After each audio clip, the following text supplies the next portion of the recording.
नमस्कार दोस्तों, आपका स्वागत है हमारे YouTube channel repair by genius में।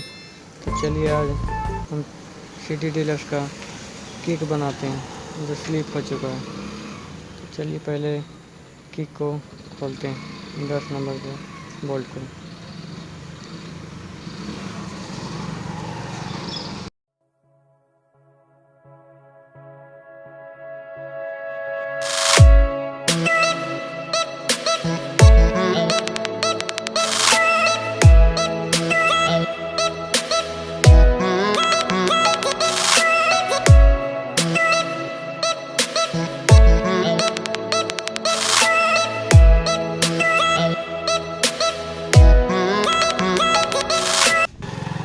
अब हम किक के लॉक को पेचकस के सहारे निकाल देंगे।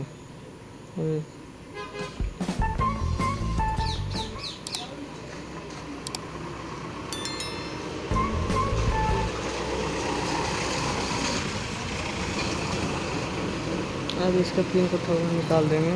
उसके बाद नया वाला की गुटका को लगाएंगे।